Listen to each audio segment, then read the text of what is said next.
El agua es esencial para la vida en la Tierra, siendo un componente fundamental para que todos los organismos vivos puedan hacer sus funciones vitales de forma eficiente. Y aunque la bioquímica del agua está clara, existen en la historia diversos investigadores que han mostrado capacidades altamente interesantes que desafían todo lo preestablecido. Hoy tenemos la suerte de tener un invitado súper especial que va a contarnos todo al detalle y con nuevos avances poco conocidos. Así que si te interesa esta temática, te recomiendo que te quedes con nosotros un rato. Bienvenido a Hackeando la Salud, un lugar donde discutimos ciencia y herramientas basadas en ciencia para optimizar la salud y el rendimiento en el día a día. Y nada, te doy la bienvenida a este podcast.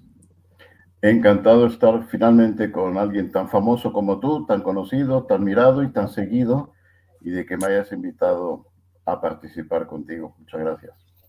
Nada, mira, antes de empezar quiero contarte un poquito cómo funciona este podcast o esta entrevista, porque tiene algún que otro detalle que se sale de lo habitual, ¿vale? Nosotros hoy vamos a comentar un tema principal que es el tema del agua, pero en algún momento que no te voy a decir de la entrevista, te voy a hacer una pregunta que no te he dicho y que es un poco, entre comillas, comprometida, ¿vale?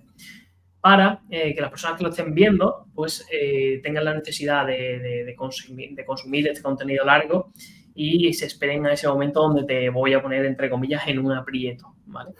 Entonces creo que es una estrategia buena para eso, para enseñar a las personas a que consuman contenido largo y no se acostumbren a los vídeos de 30 segundos, de 20 segundos, de 15 segundos, donde realmente se implementan ideas en la cabeza pero que no tienen ningún tipo de fundamentación. Y buscar la fundamentación, buscar la investigación, escuchar a las personas, creo que es de lo más bonito y de lo más instructivo que puede haber en la vida. Así que esa, digamos, un poco la única, digamos, disimilitud en comparación con otras entrevistas que puedas haber hecho.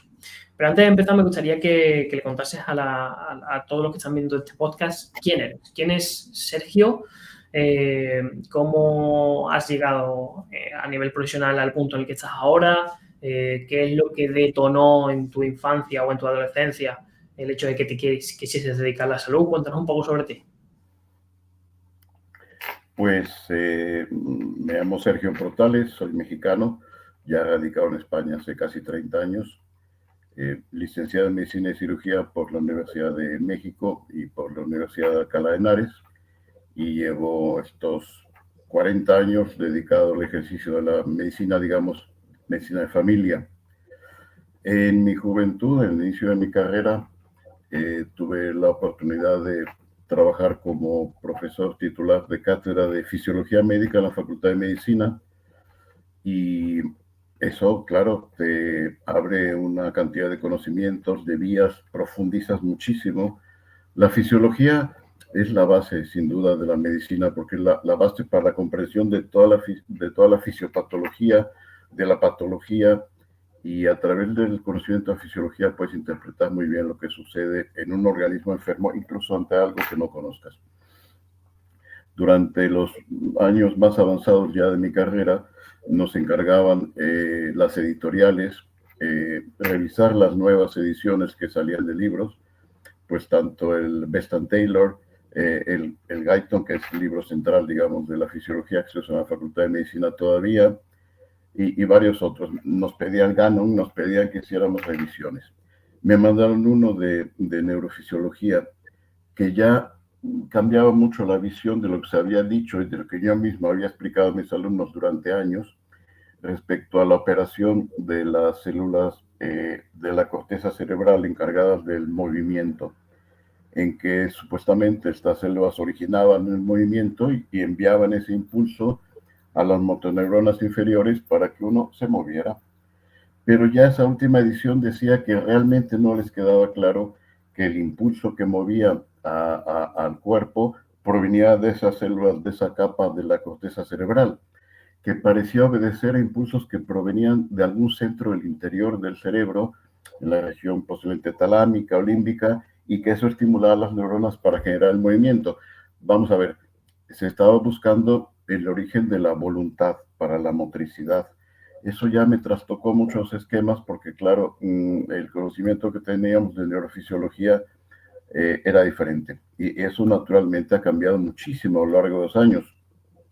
Sigo revisando textos actualizados, la última edición del Guyton, las últimas ediciones de Leninger, que es lo que veíamos en bioquímica, que sigue siendo interesante por las cascadas energéticas, pero sobre todo por conceptos en los que está estancado.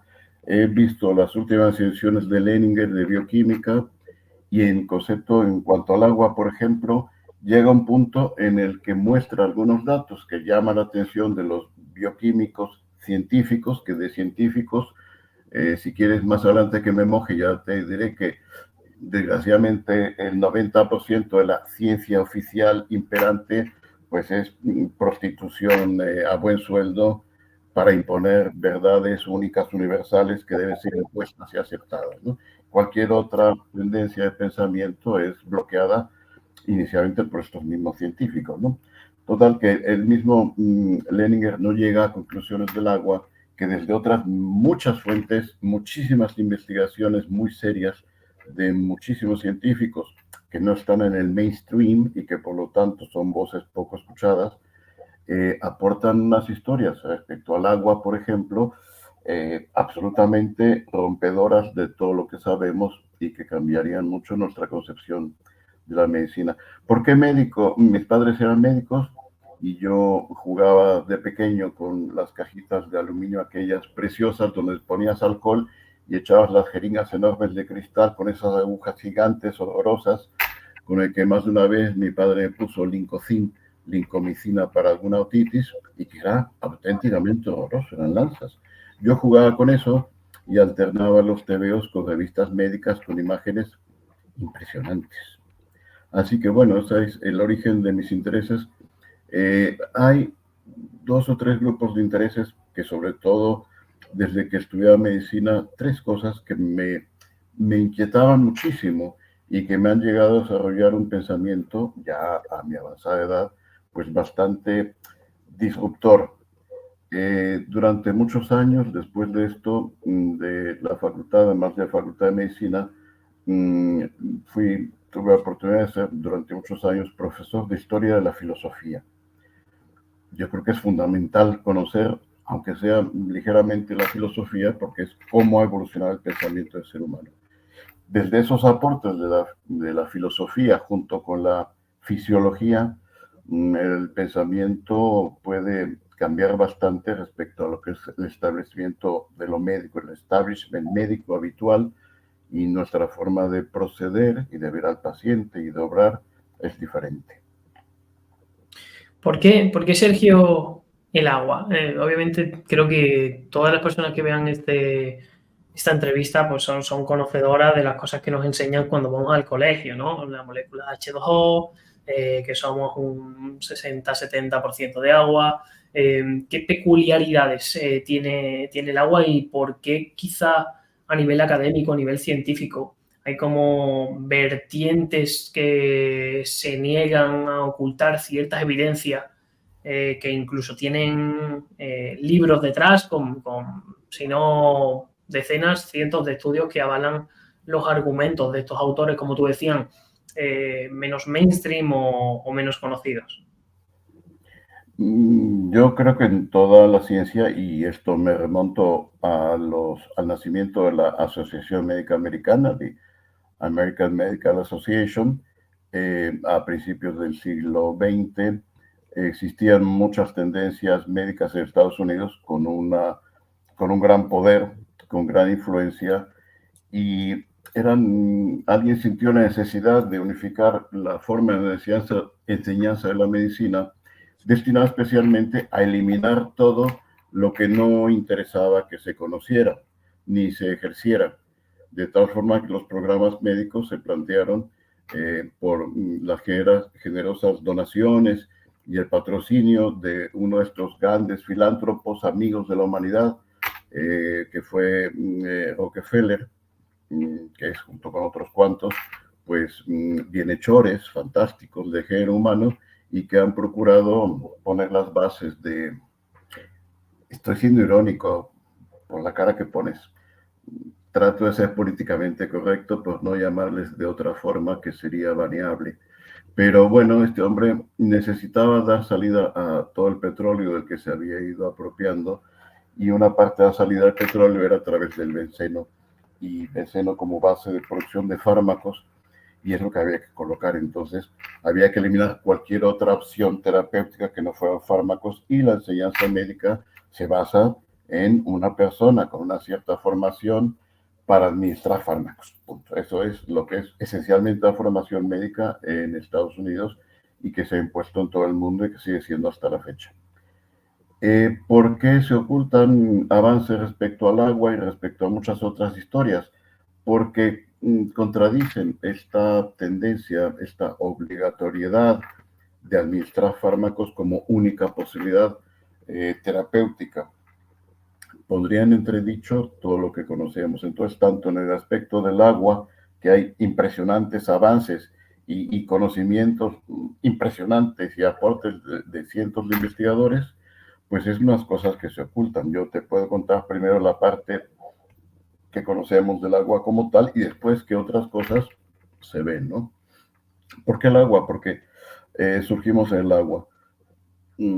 Aquí empiezo yo a decir, y lo siento, espero no te baneen el canal por esto. Yo soy totalmente antisistema, porque pienso, sé demasiado y organizo esa información. Vamos, la teoría evolucionista me parece otra paparruchada, que es una imposición bastante rara. Yo sigo sin explicarme por qué las cucarachas del Cenozoico siguen siendo cucarachas, y otros cambios raros. Pero bueno, está claro que el origen de la vida y el centro de la vida está en el agua, tanto a nivel de océanos, de mares, como a nivel propio en la gestación del embrión. Dentro del vientre de la madre está en agua, y nosotros estamos constituidos mayoritariamente por agua también. Toda nuestra vida es agua, y sin agua la vida es absolutamente inexplicable.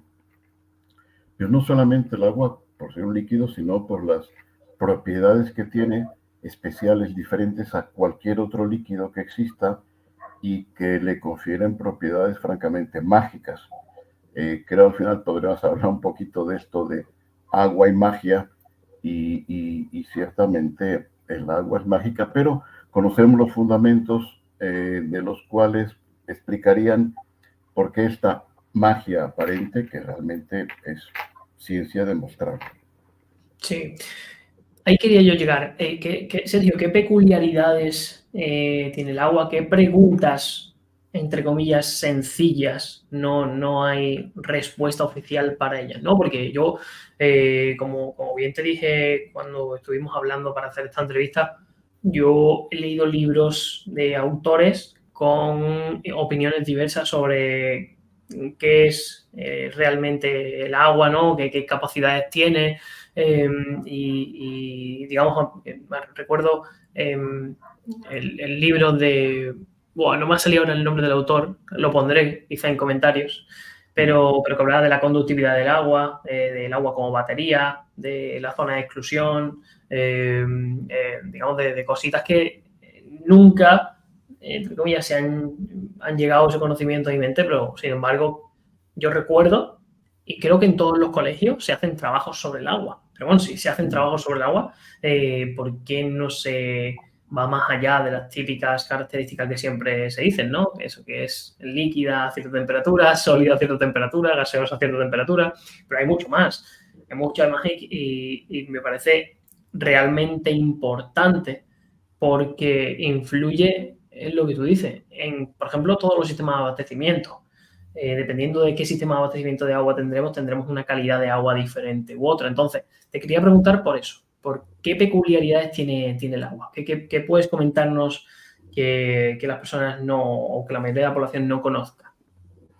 Bueno, lo que la población conoce, claro, es la estructura del agua, que es especial porque constituye un dipolo, es decir, una partícula que tiene un extremo positivo, un extremo negativo, pero sobre todo es muy llamativa la disociación fácil de la porción hidrógeno. Sabes que es H2O, dos hidrógenos fijados a las dos posibilidades de enlace covalente de un oxígeno, y cada hidrógeno tiene una posibilidad de un enlace covalente. Se fijan dos hidrógenos con un oxígeno, pero los hidrógenos son muy juguetones, muy coquetuelos, y se entrelazan, coquetean, no de manera covalente, pero sí de manera eléctrica, con los hidroxilos, con los oxígenos de las moléculas de alrededor, de tal forma que son dipolos que constituyen estructuras continuamente en cambio, en movimiento, y a partir de eso diversos investigadores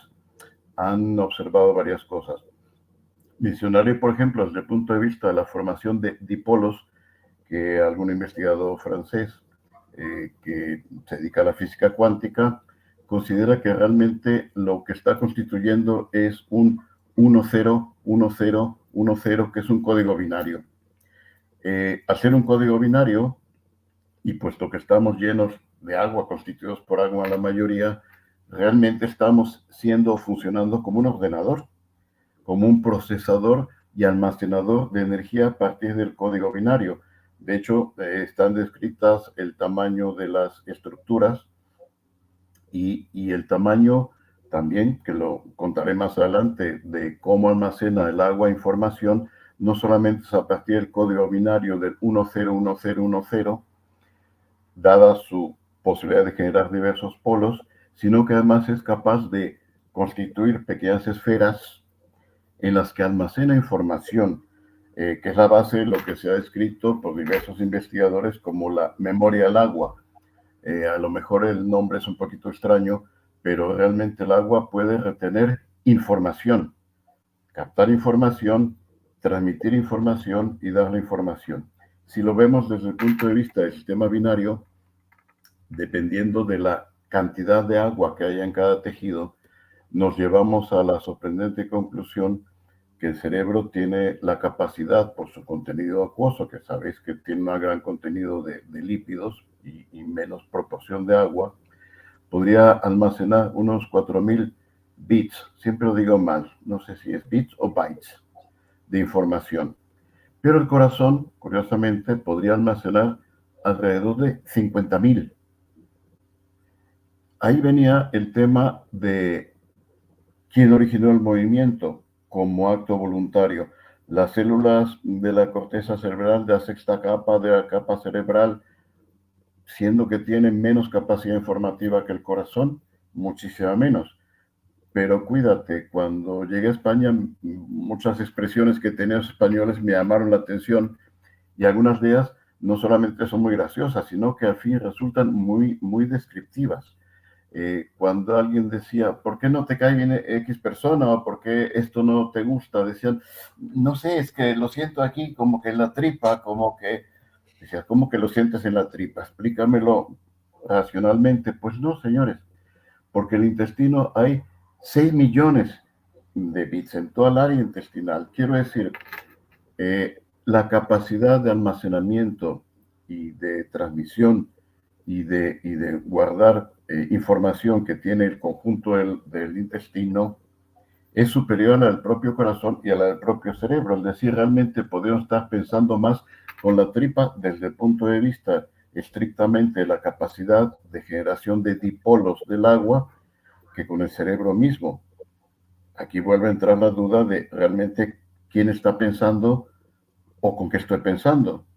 Y que, como sabéis, quienes os dedicáis también a la medicina tradicional china, no existe un meridiano de cerebro ni una víscera cerebro que esté considerada, sino que es el mar de las médulas. En la acupuntura se considera al corazón, al hígado, al vaso, al riñón, al intestino grueso, al delgado, a la vejiga, pero no se considera cerebro. Sin embargo, sabemos que las emociones radican curiosamente en estos órganos. Bueno, ese es un aspecto del dipolo, del agua como dipolo, pero también que al ser dipólica puede constituir pequeñas esferas que se sabe que tienen 100 nanómetros de diámetro, están perfectamente descritas. Curiosamente, estas descripciones no las encuentras en los libros de bioquímica o de fisiología como tal, los tienes que buscar en libros con enfoque de físicos modernos dedicados a la física cuántica. Posiblemente uno de los temas que mantienen este retroceso, como lo veo yo en la medicina, es que la medicina y la biología siguen muy ancladas en conceptos de mecánica y de física mecanicista, newtoniana, de hace 2 o 3 siglos, pero no de toda la moderna física cuántica. Ciertamente hay muchas cosas difíciles de demostrar, pero hay otras que sí se demuestran. Entonces, este físico francés, a partir del conocimiento de la estructura de las pequeñas esferas de información, sabe que dentro de esa estructura se puede grabar una información determinada y se puede tener acceso a una información, y esa información puede ser almacenada, transmitida a lo largo de todo el cuerpo, transmitida de líquido intersticial al intracelular, de ahí al núcleo, de ahí al ADN, etcétera, ¿no? Eso en parte explica lo que en un momento dado investigadores, aquí mencionaré el nombre, no lo mencionaré siempre, pero es una figura muy notable y ha sido un caso muy escandaloso, el del doctor Jacques Van Vanist del INSERM, investigador en alergología, curiosamente, del Instituto de la Recherche en France, de la investigación francesa, el INSERM, el instituto más famoso de investigación, cuando le pidieron hacer unas investigaciones sobre temas de alergia relacionadas con la degranulación de eosinófilos. Sabemos que los eosinófilos son esa porción de los 5 tipos principales de la porción de glóbulos blancos o leucocitos, que están relacionados por lo menos con 2 fenómenos, que son la alergia, pero también la presencia en el cuerpo de algo que molesta. Esto es muy interesante como médico. Al ver una analítica, a veces los colegas no ponen mucho énfasis en algunos aspectos. Se valora si hay una curva a la derecha, a la izquierda, por la proporción de neutrófilos y de linfocitos, pero no siempre se valora los eosinófilos en cierta cifra, que pueden significar 2 cosas, o un proceso de alergia o parasitosis. Tomar en cuenta eso. Muy frecuentemente lo que tiene son parásitos y está elevado los eosinófilos y no tienes alergia manifiesta.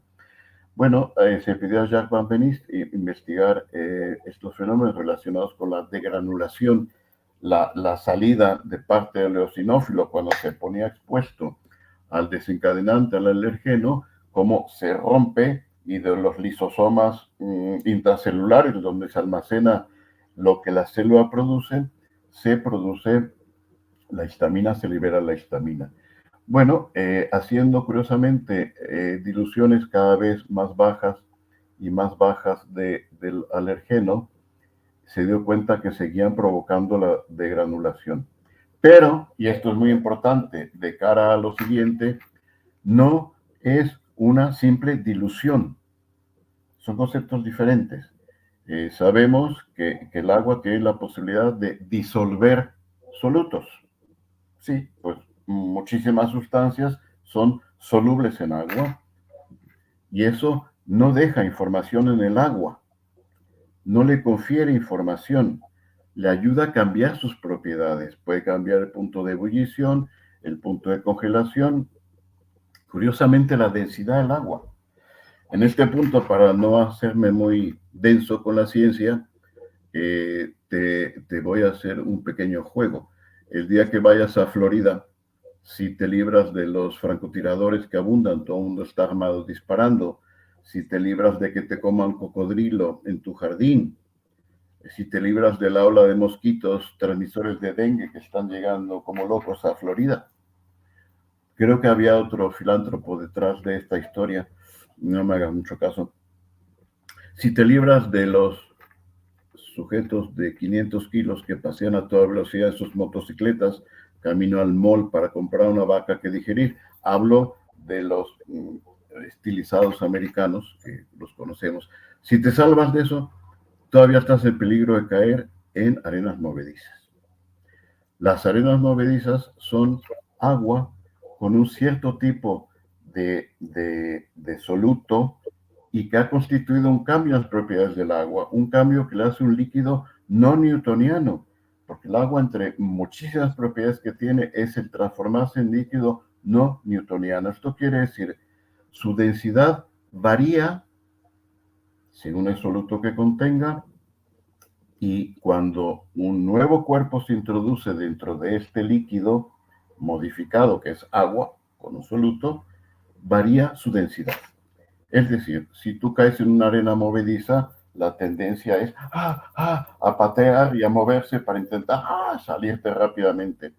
Cuando haces eso, el agua se vuelve muy densa, te captura y entonces te puedes hundir.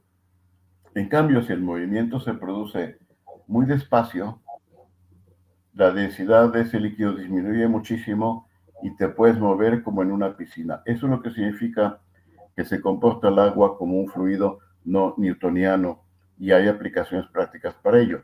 En concreto, si caes en unas arenas movedizas, la indicación es: no te muevas, acuéstate sobre la arena movediza y después suavemente y con calma sacas una pierna, sacas la otra y flotas sobre el agua. ¿En qué se aplica esto? En retenedores de tráfico. Si tú vas a pasar ¿cómo le llaman aquí en México? Le llamamos topes. Un resalto de tráfico, que lo que está relleno de agua con un poco de soluto. Si tú pasas a mucha velocidad, el retenedor se vuelve durísimo. ¡Pum! Y tienes un impacto. Si pasas a menos velocidad, sigue siendo agua suavecita y pasa suavecito. Esta magnífica capacidad del agua, entre otras muchísimas, la de cambiar terriblemente de densidad según el soluto, pues es una de las cientos de propiedades del agua que no se toman en cuenta. Bueno, la capacidad estaba todo esto de almacenar información, hace que, y llevó a Van van Is a decir, bueno, vamos a disolver el alergeno que desencadene la apertura de los eosinófilos, pero vamos a disolverlo bien disuelto. Para asegurarnos que esté bien disuelto, aplicaremos una técnica que hace algo más de 200 años desarrolló y descubrió un médico, químico, políglota, un sabio sajón, y que consiste en agitar violentamente el preparado de la dilución, y que hace que no solamente se disuelva el soluto en el agua, sino que al agitar las moléculas de agua, hace que acaben reteniendo la información del soluto que se les ha puesto. Eso es lo que Van van Is llamó más adelante el fantasma que quedaba guardado en el agua, o la memoria del agua, porque se dio cuenta que, curiosamente, a pesar de diluir mucho el soluto, el alergeno, siempre que lo agitara,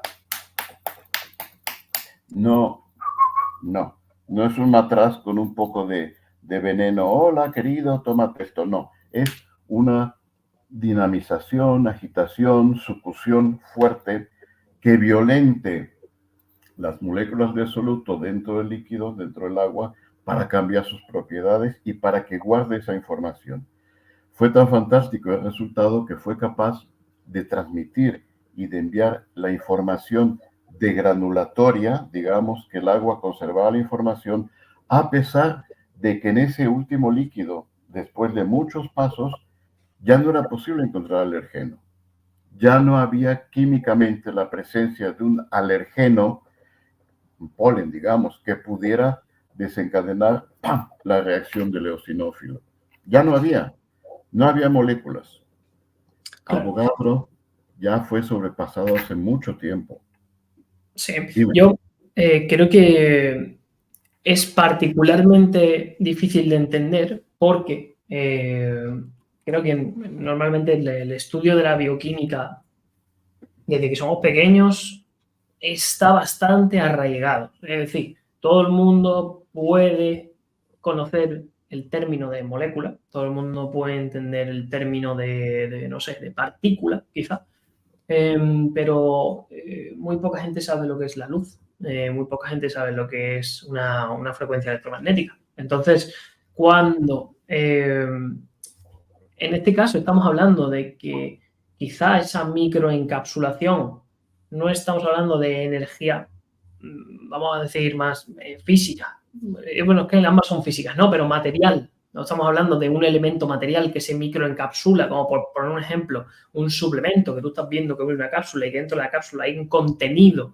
visible, sino que la información que se microencapsula es quizá ciertas frecuencias electromagnéticas que definan lo que es a nivel material esa molécula en concreto o esa partícula que estamos intentando, como tú decías, diluir o ejecutar este proceso de agitación y demás. Claro, entonces yo entiendo que la mitad de las personas, o bueno, que la mitad no, que gran parte de la población no entiende cómo esto puede ser posible. Pero realmente hay ciertos artilugios inventados a día de hoy que, por ejemplo, a mí me llamó mucho la atención. De hecho, hay un vídeo que está por ahí pululando por internet, que son, digamos, como lámparas especiales que te ayudan a ver, digamos, la frecuencia electromagnética de cualquier objeto, ¿no? Y cogían una hoja, ¿vale? Una hoja de un árbol y la ponían encima de un papel digamos, la veían completamente, ¿no? La forma completa de la hoja. Y cortaban la hoja por la mitad y quitaban la mitad que había cortado. Sin embargo, cuando la lámpara iluminaba, seguía reflejando que la hoja estaba entera. Por lo cual, aunque materialmente no estaba la mitad de la hoja, digamos, la lámpara, o no es una lámpara, ¿no? Es un instrumento, digamos, de medición de cierta frecuencia electromagnética, pero no me acuerdo el nombre. Pero se podía percibir visualmente que aunque ya no estaba la mitad de la hoja, la información seguía ahí. Entonces, claro, este es el hecho disruptivo que gran parte de la población no entiende. Y es que cada objeto material emite información electromagnética y recibe información electromagnética. Cada cosa, hablando de una cartera, hablando de un papel, emite, digamos, información electromagnética hacia afuera y también absorbe. Entonces, en este caso, como estamos hablando de que el agua puede almacenar diferente información, y de esto hay miles de investigaciones diferentes. Recuerdo también otra, por poner, que creo que estos ejemplos se entienden más, de un investigador que cogió en una botella y metió, digamos, fragmentos de ARN de una proteína, ¿vale? Metió, digamos, como la información genética que si digamos, se traduce de forma adecuada, daría una proteína. Y cogió y metió ese fragmento de ADN y después lo sacó del agua y envió esa muestra a un laboratorio de un amigo suyo que estaba a no sé cuántos países de distancia. En Italia, de Francia a Italia. Sí. A través del ordenador.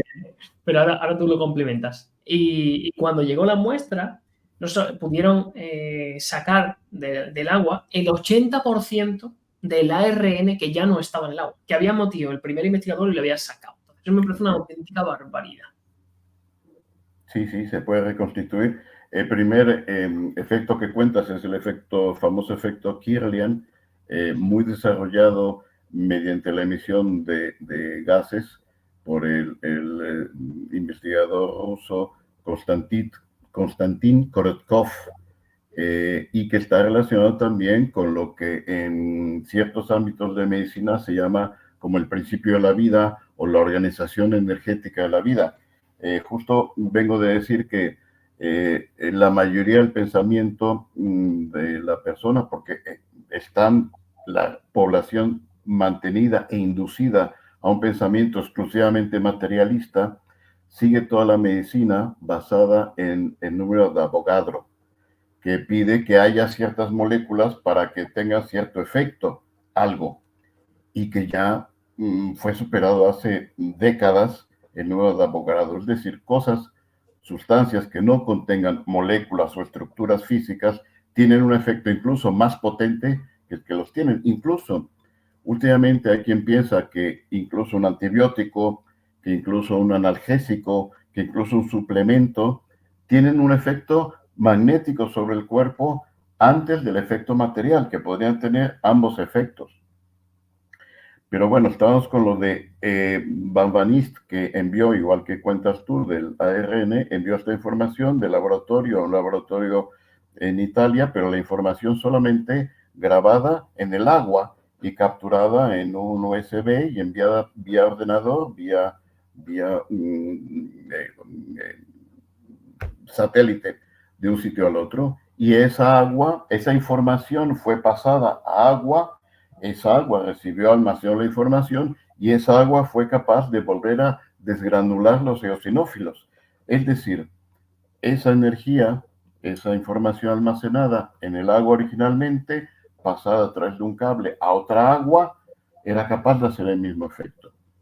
Fue tan notable el efecto que se publicó un artículo en la revista Nature, pero cuando quienes controlan la información vieron que era algo que contravenía todas las leyes de lo establecido oficialmente en la medicina, en la biología, en la ciencia, inmediatamente ordenaron al director de Nature que eliminara el artículo y que se encargara de organizar una investigación en el laboratorio de Bambaniste. A la postre, el pecado había sido tan grave de Bambaniste de mostrar algo que podría venir a dar fundamento a otras orientaciones médicas, fue tan grave su pecado que en lugar de su laboratorio en las instalaciones del INSERM de 200 metros cuadrados con muchos ayudantes, lo relegaron a un pequeño roller, un pequeño, ¿cómo se dice? Estas cositas con ruedas que llevas atrás del coche y es tu casita rodante, de 20 metros cuadrados. Su laboratorio se quedó en el patio del INSERM, redució un espacio pequeñito, y el director de Nature organizó con un payaso, literalmente un arlequín, con algún de estos que llaman escéptico. Queda muy bien decir escéptico. Escéptico realmente, no sé si puedo decir palabrotas, mejor no digo. Bueno, escéptico lo que es, no sé de nada, pero me dedico a molestar a todo mundo. Es un poquito lo que sería el hater en las vías. Yo realmente no sé nada de nada, pero molesto a todo mundo, y como lo que digo para molestar le gusta a la gente que me paga por molestar, pues eso se impone como la verdad. Un escéptico dijo, hemos visto esto muchísimas veces, surge en las redes, uno que a lo mejor es un bootcamp, a lo mejor ni existe, dice, oye, yo no estoy de acuerdo con que venga Lynn Margulis. Pasó en la Universidad de Alicante hace algunos años, escandaloso. El rector había invitado al grupo de americanos tan avanzados como Lynn Margulis, que tienen otras orientaciones respecto a la evolución, diferentes a la teoría darwiniana original, y sucede que un estudiante saltó en las redes y dijo, no podemos permitir que en una facultad científica venga alguien a contar algo que contraría la ciencia. Y entonces el rector obedeció, dijo, sí, tienes razón, estudiante, vamos a prohibir. Y Lynn Margulis y acompañantes fueron prohibidos a venir aquí, a dar una conferencia. Esa es la libertad de información que tenemos, y eso explica que mucha de esta información sea ocultada a la población. El efecto que tú dices de fotografía Kirlian es otra maravilla del agua. El agua no solamente está en el líquido, en la sangre, y que constituye un coloide que tiene a veces propiedades que decía no darwinianas, en otros momentos coloidales, y que transmite no solamente como arrastre de los leucocitos, eritrocitos, plaquetas, sino también transmite información y campos magnéticos que brotan desde el propio corazón. Esto lo escriben investigadores modernos, y esto está escrito por los chinos. Cómo ese control de la sangre a circulación, todo depende del mismo meridiano del corazón, y meten todo, incluida la sangre. Bueno, ese era el líquido de los vasos sanguíneos. El que hay entre el vaso sanguíneo y las células era lo que Claude Bernard llamaba el milieu intérieur, el líquido intercelular. Pero después está el agua intracelular, que está organizada rodeando y organizando la estructura de las proteínas y de un sistema de microtúbulos que explican la forma de la célula, el tamaño de cada célula y las funciones de cada célula, pero también dentro del núcleo, y están rodeando todas las moléculas de agua a la estructura helicoidal del ADN y participan en su protección, según se sabe ahora, a partir de la organización en hexágonos, porque también sabemos a partir de los estudios de física que el agua puede tener diferentes formas de organización molecular. Puede constituir clústeres, como decía, de cierto tamaño en nanómetros, dentro del cual está la energía, o puede tener una estructura hexagonal, pero bidimensional, simplemente con profundidad y con anchura. Esa estructura hexagonal es un fractal, y un fractal es una antena. Y una antena es lo mismo que tú tienes en tu teléfono móvil, en que tienes 6 hexagonitos de diferentes tamaños. Son hexagonitos de diferente tamaño que son fractales. Un tamaño está diseñado para que captes el Bluetooth, otro para que captes el Wi-Fi, otro para que captes la señal de radio, otro. Cada fractal capta una señal. Bueno, el agua, organizada en hexágonos, no solamente actúa como fractal, por lo tanto, recibe y transmite energía, sino que actúa también como protector, porque curiosamente la estructura del hexagonal de este fractal separa lo impuro de lo puro, lo repele la parte impura. Después hay otra organización fulleriana del agua, que sería la estructura como balón, y que se parece a los quantums descritos por Marc-Henri, por ejemplo, que acabo de contar. Bueno, relacionando un poco la fotografía Kirlian, que muestra que a pesar de que cortaste media hoja, sigue habiendo la hoja, y de que cortaste el rabo de la lagartija, sigue viéndose la imagen del rabo de la lagartija, pues es porque sigue habiendo una imagen de lo que en algunas escuelas se llama el principio de organización del cuerpo, el principio vital, lo que algunos determinan como el alma. Lo del alma suena ya un poquito más filosófico.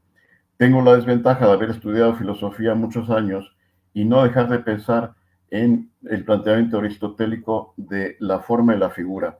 La figura es aquello que va a estructurar a la forma. La figura es algo que existe en el mundo inmaterial, en el mundo energético, que es el 99% de lo que existe es energía y solo el 1% del universo está constituido de materia.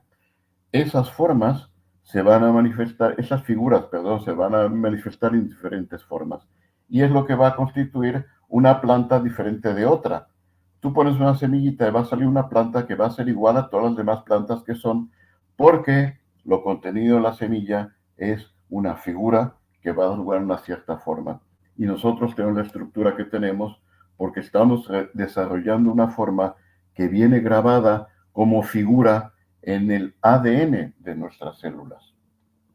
Fíjate tú como de una célula se forma un cigoto y se empieza a formar un embrión. En etapas iniciales, el embrión de los cerdos y de los humanos es igual, pero después cada uno se va diferenciando y aunque algunos acaban comportándose como si lo fueran, no son cerdos, acaban siendo seres humanos. Esa estructura sigue presente en toda la vida de la persona y sigue constituyendo que sea la persona que va a ser programadamente por el ADN. Y esa información la transmite el ADN a través del agua organizada. El agua coherente que se llama, es decir, con una estructura tipo láser en que la coherencia que tiene, la unión que tiene, hace que transmita información a enorme velocidad por todo el cuerpo, no solamente como un impulso magnético, sino también como una señal acústica que se puede detectar y se detecta con equipos detectores de sonido, es decir, cada ADN emite un sonido, una música, y por lo tanto cada organismo emite una música, pero también como fotones, emite en forma de luz. Esa luz originada en esto es lo que origina el efecto Kirlian de la fotografía y lo que posiblemente origine lo que conocemos como cuerpos etéricos o como tú le quieras llamar. Pero esta coherencia del agua y esta organización de una forma siempre fija al organismo es un impulso continuo que está enviando el ADN a todo el organismo y es el impulso de la vida. Pero además está organizado de manera que sea inmaterial, como el espíritu, que esté en todas partes, pero en ninguna en concreto, como el espíritu, porque es un holograma, es decir, cualquier parte de nosotros tiene contenido el total de nosotros. Eso es lo que es un holograma. Cualquier parte de nosotros tiene el total de nosotros. Punto. Bueno, pero también ese principio organizativo material comparte con la materia la capacidad de disolverse. Y ese es otro de los fenómenos que a mí me llamaba la atención desde pequeño, porque tengo una clarísima conciencia de haber vuelto aquí desde que tenía 2 meses, lo tengo clarísimo, he vuelto. Fue terrible y lo recuerdo clarísimamente. Tenía 2 meses, estaba en mi cunita, abrí los ojos a los 2 meses de nacido, vi los ventanales fantásticos de la casa donde vivíamos y la pregunta fue, ¿qué hago aquí? Vi que no me podía mover, estaba enrolladito y dije, soy un bebé. Bueno, el fenómeno de la muerte siempre me llamó la atención. En las primeras ediciones que estudié del Guyton de Fisiología Médica estaba relatado el fenómeno de la muerte y decía que era un momento en que el organismo liberaba sustancias que ordenaban que el cuerpo se apagara y se matara. Ahora sabemos que no es el caso. El impulso a la muerte, curiosamente, el momento de muerte es el momento en que la energía contenida en el ADN de todas las células, de todas las mitocondrias, de todo el organismo, en un mismo momento, por este principio organizativo general del organismo que transmite la información a toda velocidad por meridianos, por proteínas rodeadas de moléculas de agua para que vaya a gran velocidad, la velocidad de la luz. En ese momento de lo que llamamos muerte, esa transición, esa información se libera súbitamente de todo el cuerpo y ese principio organizativo de vida se separa del cuerpo. Y esta luz ha sido medida. Los físicos alemanes no solamente han escuchado el sonido del organismo, sino que han sido capaces de ver la emanación lumínica, que es el momento del morir. Esa emanación lumínica es, para algunas escuelas, la disolución del principio vital.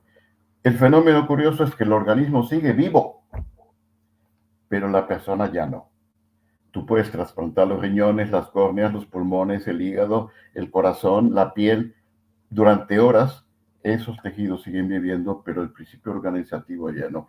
Eso es una de las facultades adicionales del agua, la capacidad de mantener una información y transmitir una información del exterior, pero también la capacidad de distribuir esa información por todo el organismo a gran velocidad y la de liberar en un momento dado la capacidad vital. Y eso es lo que retrata la fotografía Kirlian, lo que queda de ese campo energético después de la disolución. Estoy contando unas cosas escandalosas, porque sé sobre todo que a los españoles no les gusta la muerte, pero soy mexicano y allá sabes que la muerte nos la pela, decimos. Sí. No es una cosa que... Sí, y la festividad del Día de los Muertos es especialmente llamativa ahí en México. Es llamativo porque creemos en la permanencia de la vida y en muchas cosas más. Sí, bueno, me parece mega interesante, bueno, pues todos estos conceptos que estamos poniendo encima de la mesa y sobre todo la argumentación que obviamente, y creo que todo el mundo se puede estar dando cuenta, que viene fundamentada por años de estudios y no solamente estudios, sino de experiencia clínica con personas, con pacientes, ¿vale? Ahora, o sea, a partir de ahora te voy a hacer como preguntas un poco más prácticas, pero creo que es un buen momento para hacerte una pregunta medianamente incómoda, ¿vale? ¿Me la puedes responder o no? ¿Vale? O sea, simplemente antes de respondérmela, dime si me la vas a... si quieres responderla o no quieres responderla. En el caso de que me la respondas, al final de la entrevista tienes un premio, entre comillas. Vale. Que no quieras. Yo tengo aquí un invitado que me dijo, no, yo eso no puedo responderlo por el trabajo que tengo. Entre comillas, tendrías un castigo, ¿vale? Al final de la entrevista. Entonces, me gustaría preguntarte, antes de pasar a las cosas quizás un poco más prácticas, dentro de tu práctica clínica, por ejemplo, la redundancia, ¿cuál ha sido el error más grave que has cometido como profesional de la salud? El error quiere decir casos clínicos concretos, muchísimos. Oscar Wilde, que es uno de mis autores favoritos, decía que lo que la gente llama experiencia, en realidad son sus errores, porque es de lo que se aprende los errores. Mi error ha sido Sí, no solo en la práctica clínica, sino lo confieso en la vida cotidiana, y es algo que todavía me cuesta porque soy bastante claro, bastante quizá brusco. Ves que atrás lo que tengo aquí arriba son unos guantes de boxeo. Sí, Eh, sí, sí. Me parece que a veces las soluciones prácticas son, diría Pancho Villa, tú fusílalo y luego averiguas, ¿no? Pero bueno, mi brusquedad, que creo que se me nota, que tengo cierta brusquedad al hablar, y ahora con el agua he comprendido y lo modifico muchísimo desde los investigadores que primeramente le han hablado al agua y que el agua ha guardado esas palabras, la información guardada en el agua. Sí, mi error es quizá mi forma de hablar muy brusca. Ese es mi fallo tanto clínico como personal, que soy muy franco y no siempre muy amable. Y otra cosa, yo no siento la necesidad de decir lo que está bien porque ya está bien. ¿Para qué lo repites? Tú señalas lo que está mal. Entonces, claro, tanto mis hijas como todo el mundo que me conoce dice, es que tú solamente nos estás regañando. No, yo solamente digo que esta amiguita no debería estar aquí, pero que esté limpia toda la mesa es lógico y no tengo por qué decirlo, pero sí hay que decirlo porque tú sabes bien que el agua es capaz de almacenar información. Volvemos a insistir. Esta información puede ser muchas cosas. Otras propiedades del agua, por ejemplo, es que la información que recibe cuando tú te pones, por ejemplo, el móvil aquí, se te calienta la oreja. Yo nunca contesto el teléfono. No me llaméis. No contesto el teléfono. No me gusta hablar, a pesar de que parezca lo contrario, que estoy hablando por mi querido amigo Alejandro, pero si no, yo soy un hombre muy reservado. Y menos por teléfono, lo odio, se me calienta la oreja. Bueno, ¿por qué se calienta la oreja? No porque el teléfono esté emitiendo calor, sino porque está emitiendo radiación. La radiación es absorbida por el agua del cerebro y para protegernos lo disipa en forma de calor, para protegernos de la radiación. Es unas propiedades del agua como estructura hexagonal, el ser protector del ADN y protector nuestro, pero también almacenar información que no ha sido solamente grabada mediante sucusiones, dinamizaciones, sino también impresa con luz, láser o sonido. Cualquier información que tú pongas en el agua la va a retener. Y está demostradísima la estructura del agua. Ya conocéis todo esto, que se pondrá posiblemente más información respecto a toda la bibliografía. Hablarle bonito al agua es diferente que hablarle feo. Ponerle debajo de un vaso de agua una frase bonita, te amo, te quiero, es lo máximo, es mejor que si vaya pedazo idiota que estás hecho. Y de hecho hace mucho efecto. Vosotros sabéis que unas técnicas de brujería light es justamente ponerle en la suela del zapato a alguien una palabrota sin que se dé cuenta y que eso afectará su campo magnético. En fin, hay gente que recurre a esto y a meterte en la nevera un cubito de hielo con una frase de maldición y etcétera. Vamos a ver, las palabras y los sonidos tienen un efecto. De ahí que sonidos como los famosos solfegios, que se sabe que tiene un efecto sobre sitios concretos del cuerpo, global, o sitios concretos, llamémosle chakras, aunque esta molécula, esta palabra en medicina no guste, los sonidos tienen un efecto. Y curiosamente, ese sonido se graba y es recibido por el agua del organismo, o por el agua de una botella, o por el agua de un vaso, y esa información actúa sobre nuestro ser y sobre todos los seres vivos. Sí. ¿Crees que entonces el principal, entre comillas, error ha sido tu forma de comunicarte con ciertas personas que no estaban quizás preparadas para escuchar la franqueza de ciertos temas asociados a su salud o asociados a cualquier tema? Por eso me lo decías, ¿no? Sí, es difícil convencer a alguien de algo y de hecho ya no me lo propongo hace tiempo. Yo tenía un compañero de piso cuando vivía en México solo, él era Rosa Cruz, él era un estudiante avanzado de ciencias ocultas y un día me explicó y me lo enseñó técnicas para que la gente te haga caso, ¿no? Para que te obedezcan. y para que te obedezcan justo tienes que decirle lo contrario a lo que quieres decirle. Entonces él me aplicaba la técnica, habíamos terminado de comer, nos sentábamos en el sofá y él decía, habría que fregar los platos. Yo me levantaba y los fregaba. Era técnica de manipulación. Si él me hubiera dicho, Sergio, levántate a fregar los platos, le hubiera dicho, Paco, vete a tomar por saco, frégalos tú. No, la técnica no es esa. La técnica es, habría que, hay que, creemos necesario, se siente. Entonces, bueno, tú que eres un gran comunicador y que dedicas a muchos temas, pues posiblemente para resultar más convincente hay que disfrazar mucho la cápsula. A mí me cuesta mucho trabajo porque soy muy franco, muy directo y entonces la gente se resiste más. Y cuando tienes un prejuicio, pues peor. Si yo te digo, mira, esto es tal y tú estás formado en la teoría evolucionista, no puedes admitir otra cosa. Tú votas a tal partido porque es divino, porque fíjate que todo esto son buenos. Siempre este lado es bueno y el otro lado es malo. Siempre. Hagan lo que hagan. Oye, que el lado bueno acaba de matar a 100,000, pero son buenos. El lado derecho acaba de alimentar a 500 monjas, pero son malos. Porque partes de un prejuicio. Entonces, bueno, sí, mi error, cambiar la forma de expresar las cosas, intentar al menos en la clínica, que el paciente lo tome con calma. Los demás me da igual cómo se lo tomen a estas alturas del partido. Sí.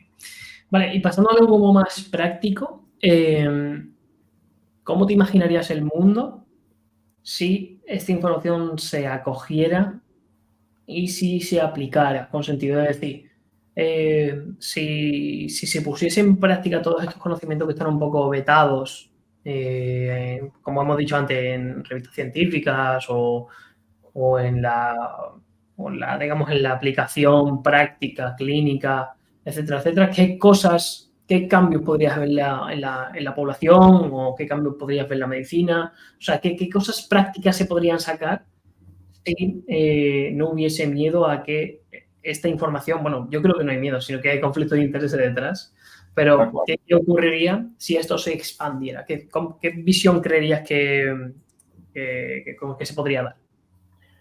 Yo tengo muy claro que todo tiende a negar y a ocultar al ser humano nuestra dimensión espiritual, nuestra inmanencia, nuestra permanencia eterna y nuestra divinidad. Está claro que la orientación puramente material, la teoría de la evolución como provenientes casualmente de una célula que sufrió una lluvia de radiaciones planetarias, casualmente un simio un día se bajó el árbol, casualmente un pececito un día se salió del agua. Todo eso lo que nos está diciendo, mira, eres una materia que proviene de un cachito caca y después un simio y estás en proceso de seguir siendo un simio.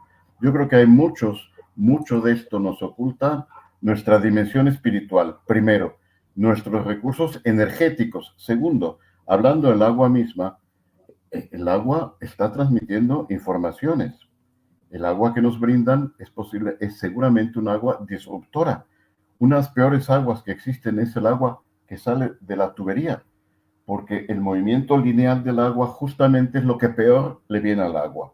Otra cosa es que tenemos que seguir fundamentando todos los tratamientos, terapias y orientaciones en la materia. Trágate la pildorota, cómete esto, te abro con el bisturí, te toco aquí, todas esas intervenciones y se nos olvida mucho la dimensión humana. Creo haber leído en Borges la modificación de una parábola muy bonita del Nuevo Testamento, referida a Mateo, cuando Cristo es invitado a una casa humilde, Jesús lo invitan a comer, llega a comer, se sienta no a la mesa porque no usaban, pero se sienta y empieza a comer, y el típico toca cataplines, el fariseo le dice, oye, estás impuro, no te has lavado antes de comer, te va a hacer daño. Y Jesús le contesta que hace muchísimo menos daño a la persona lo que entra por su boca que lo que sale de ella. Y Borges, modificándolo, dice, hace más daño al hombre lo que sale de su corazón que lo que entra por su boca. Si tú me preguntas cómo sería el agua ideal para beber, pues yo te diría que el agua que esté mentalmente bendecida por ti, evidentemente filtrada con un buen filtro de cerámica, porque tampoco las macromoléculas, vamos a ver, no te vas a tomar 1 litro de arsénico pensando que no te va a pasar nada, seamos sensatos. Pero todo aquello que introduzcamos en el cuerpo que esté energizado de algún modo y que no tengamos tanto miedo de todo lo que nos falta o nos sobra o lo que tomamos o tal, si nuestro cuerpo está equilibrado, el principio vital para funcionar bien y librarse adecuadamente de todo, y nuestro espíritu está ordenado a manera de no tener miedo nunca de nada y estar conscientes de nuestra divinidad individual y colectiva. Estos 2 factores nos van a aportar 90% de bienestar y de salud. Sí, muy, muy de acuerdo. Y creo además, estaba pensando, y lo voy a soltar aquí, no sé si finalmente lo podemos hacer, pero creo que hay imágenes muy, muy, muy interesantes para ver. Creo que es un tema complejo de entender a primeras. Creo que este puede ser como el primer impacto o el primer golpe, ¿no? Es como decía un boxeador, jab, jab, y después el golpe fuerte, ¿no? Entonces, como creo que esta entrevista creo que le puede servir a mucha gente para abrir un poco la mente y entender que quizá no lo sabemos todo sobre el agua, y que puede ser vehículo y también protagonista de muchas cosas interesantes para la salud y demás. Entonces, te voy a proponer, Sergio, si quieres, después de la entrevista, que hagamos algo más ilustrativo, pero privado. Más ilustrativo donde no tengamos que estar andando de no decir ciertos conceptos por si este vídeo, perdón, sobrevive a YouTube o no. Y te ayudo a encontrar imágenes bastante, porque yo tengo en el libro de la estructura del agua, creo que hay imágenes espectaculares de las zonas de exclusión, de cómo se ordenan las moléculas del agua, y hay muchísimos temas que has explicado y muchísimo instrumental científico que hemos también comentado, que es muy bonito verlo, o sea, muy bonito verlo y percibirlo. Entonces, quizás podamos plantear algo privado para todas las personas que quieran. Y ya aviso, si quieres estar al tanto de todas estas cosas, en la descripción de este vídeo vas a encontrar un enlace para suscribirte a la newsletter. Si hacemos algo, lo vamos a informar por ahí. Así que animo a que todo el que haya llegado a este punto de la entrevista y le interese, que se suscriba. Por terminar, quiero decirte cuál es tu premio por contestarme la pregunta que te hice, ¿vale? Y es que me puedes devolver la pregunta, puedes hacer cualquier tipo de pregunta incómoda que creas que me vaya a poner un aprieto o de cualquier índole. Si no es incómoda, tampoco pasa nada.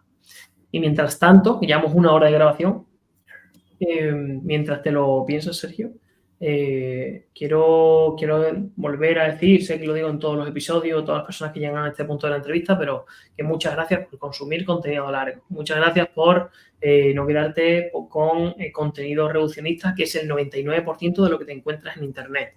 Y a mí, yo he hablado con con muchas personas que me dicen, oye, Alejandro, si tú quieres crecer en YouTube, lo que tienes que hacer son vídeos cortos todos los días, tal. Y yo no hago esto por crecer en YouTube, yo hago esto porque las personas que por casualidad encuentren en este canal puedan tener un cambio de mentalidad, puedan descubrir conocimiento que no se encuentra en Internet, en Google, puedan encontrar profesionales implicados, y entonces para mí este es el motivo principal. Y si a este punto del vídeo ha llegado una persona, para mí ya valió la pena. Así que sé que hay más de una persona que llega hasta este punto. Te doy las gracias. Creo que no solamente el contenido de este episodio te va a hacer tener una mentalidad mucho más completa, sino que gracias a escuchar este tipo de contenido te van a surgir ideas nuevas que te van a hacer crecer mucho más. Yo creo que eso es lo más interesante.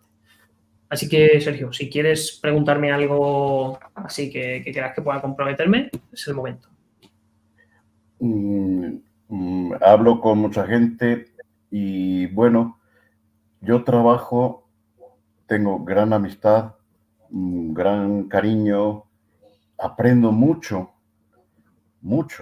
de muchos no médicos,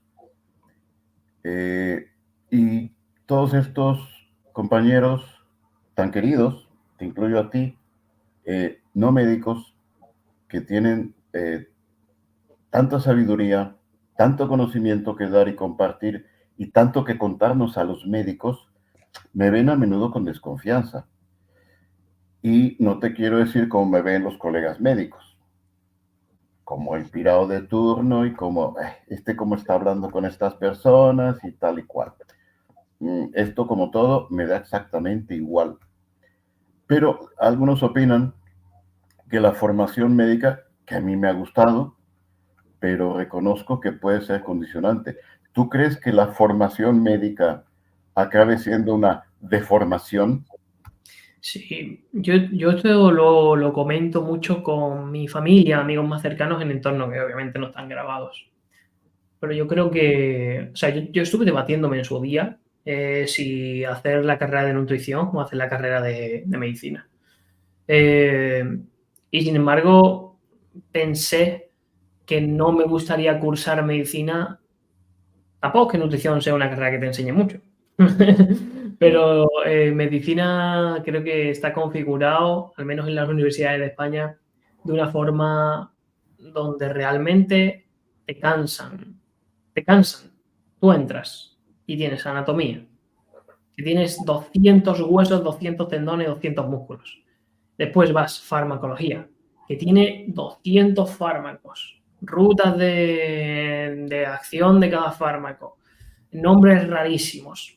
Entonces, hay dos opciones: o que desarrolles una muy buena capacidad memorística o que suspendas, que no hay otra. Entonces, yo nunca he sido buena persona de memorizar. De hecho, no me sé ni el número de teléfono de mi padre, ni el DNI, o sea, cosas como que las personas recuerdan muy fácil. No me sé ni la matrícula de mi coche. Eso es decirte, tengo una foto. Tampoco. Entonces, no soy una persona que sea especialmente buena memorizando, pero sí que soy especialmente bueno enlazando cosas y comprendiendo. Yo solamente sé lo que comprendo, y si no lo comprendo, me frustro. Y hasta que no termino de comprenderlo, no se me va la frustración. Entonces, con el tema, yo me metí con el tema de la salud porque la nutrición era lo único que podía enlazar con lo que a mí me gustaba, que era el atletismo. Entonces empecé por ahí. Y después ya me fue llamando mucho más la atención cuando vi que haciendo cambios nutricionales las personas pues mejoraban su salud, ¿no? Y fue profundizando.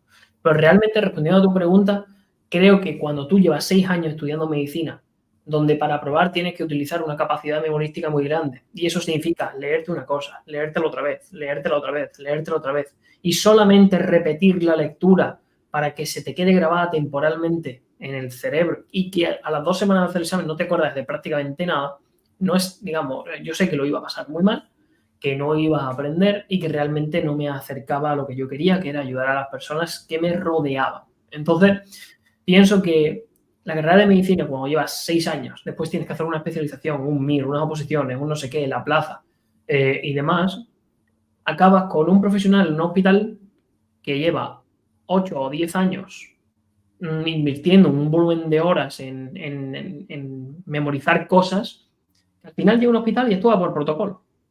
O sea, 6 años y actúa por el protocolo que hay. Si tienes una infección de garganta, da igual todo lo que tú hayas memorizado, que vas a seguir el protocolo del hospital. Cuando viene una persona que se ha roto una pierna, lo mismo. O cuando viene una persona con unas migrañas, exactamente lo mismo. A mí me sorprendió, iba a contar una anécdota, que yo hice el tonto. Yo de chico tenía muchas migrañas y hace 2 o 3 meses me volvió a dar un brote. Llevaba muchos años sin brote. Y me volvió a dar un brote de migraña. Y yo fui al hospital de urgencia y me dijo una cirujana que me atendió, una cirujana especialista en neurología que estaba en urgencia.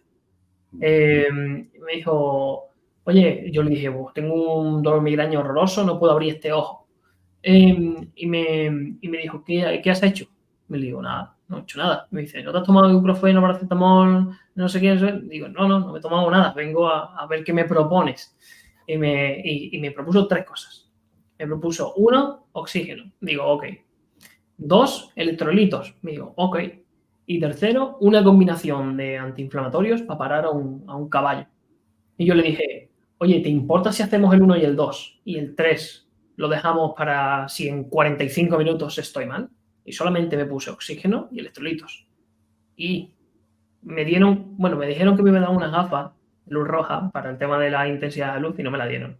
Solamente con eso yo pasé mi brote de migraña, con oxígeno y electrolitos en sangre.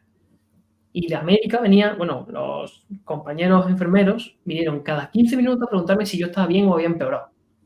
Y digo, no, lo que no voy a hacer es ponerme algo que va a evitar que mi cerebro se repare y este proceso inflamatorio se repare, ¿no? Entonces, al final veo como profesionales con un montón de experiencia trabajando en hospitales, con un montón de conocimiento, que realmente no aplican sus conocimientos en los pacientes, porque esa mujer me hizo un test funcional para ver si yo mantenía temas coordinativos, si me había afectado porque como no podía abrir ojos, si me había afectado a la locomoción, si me había afectado al habla. Yo estaba totalmente normal, simplemente no podía abrir ojos y tenía un dolor de cabeza que era espantoso.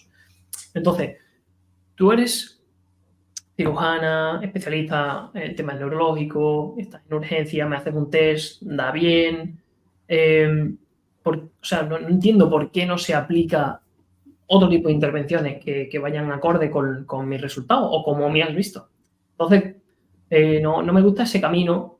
Yo siempre pongo también el ejemplo de si tú vas al mecánico y el motor suena mal, el mecánico no va a cambiarme el motor, el mecánico lo que va a hacer es mirar el motor y estudiarlo y ver qué alternativa es más eficiente para que me cueste lo mínimo y que él vaya, y para que yo le vaya a dar el trabajo, ¿no? Entonces, ¿por qué en la salud no se hace lo mismo? Es decir, yo analizo a una persona, veo el problema que tiene y le muestro un pool de intervenciones que puedan ser aplicables para sí mismo. Obviamente, si a mí me viene una persona y me dice, Alejandro, tengo una hepatitis, yo le podría decir, pues nada, vamos a pedir un trasplante de hígado, pero no sería lo idílico, ¿no? O sea, todo el mundo quiere su hígado, no quiere esperar a tener otro. Entonces, creo que, desde mi punto de vista, ninguna carrera hoy en día en las universidades tradicionales, ya sea el sector salud, sector economía o sector empresa, no están bien configuradas, o bajo mi punto de vista. Y creo porque el sistema educativo no está hecho para que aprendas, está hecho para que memorices. Entonces, como eso se extrapola a todo, después están los típicos locos que te encuentras. Yo soy también muy consumidor de podcast y me encuentro mejor a matemáticos que no se estudian las fórmulas, sino que intentan resolver problemas. Sería el rol matemático, resolver problemas y utilizar los números para resolverlos. Entonces, como que dentro de cada sector después te encuentras a locos que realmente sí han entendido lo que significa una vertiente de estudio. Pero, como bien decía, la población, y esto hay 1000 ejemplos de 1000 películas, la población se controla mejor cuando piensa de una forma, digamos, muy, muy restrictiva o muy, digamos, una forma similar. De hecho, no sé, esto se ha visto en la historia en 1.000.000 de ocasiones con las diferentes religiones que han, digamos, ocupado el planeta. O sea, una buena forma de movilizar masas es que todos tengan un mismo pensamiento sobre algo. Pero creo que realmente esto al final lo que está haciendo es, por lo menos en España y en los países hispanohablantes, hacer que las personas no saquen el máximo rendimiento de sus mentes y de sus vidas. Y eso es una pena, porque veo gente extraordinariamente inteligente bloqueada en el pensamiento que está implantado a nivel social, a nivel televisivo, a nivel educacional, etcétera, etcétera. Y a mí me da coraje eso. O sea, no puedo ver a una persona autolimitada por sí mismo y no sentir que estamos perdiendo a un activo muy importante para la sociedad o un activo muy importante para su familia o para lo que sea. Entonces, esa es mi opinión sobre la educación hoy en día. Sí, está bien, volviendo a la carrera en concreto o los estudios, está bien como fuente de información. Lo malo es que está estructurada la educación y la formación médica en concreto como fuente de adoctrinamiento, tal cual, y de pensamiento reduccionista. Y librarse de ese pensamiento reduccionista es muy difícil. Muy difícil. Muy, muy difícil. Sí. La transformación en un pensamiento amplio, instintivo, multicanal, como has tenido tú la experiencia de, este es mi canal, voy por ahí, y es lo que tienes que seguir, ¿no? Pero Sí. claro, está la mente estructurada, tú tienes que pensar esto, decir esto, pensamiento único debe de ser, y siempre que veas este colesterol en 200 tienes que dar una estatina, y siempre que salga esta onda aquí tienes que dar un bloque, beta bloqueador. Vamos a ver. Ya. Yo supongo que desaprender es más difícil que aprender. Claro. Entonces, ahí es lo complicado. De hecho, muchas veces a los entrevistados le pregunto, oye, ¿qué es lo que más te ha costado desaprender? Porque creo que es una muy buena pregunta. Todo. Entonces, bueno, oye, Sergio, pues, ¿qué te iba a decir? Me ha encantado la entrevista. Me quedo en la mente con el hecho de poder hacer otra cosa privada con imágenes más ilustrativas para todas las personas que quieran profundizar más. Yo creo que el tema del logo es un tema básico que todas las personas deberían conocer.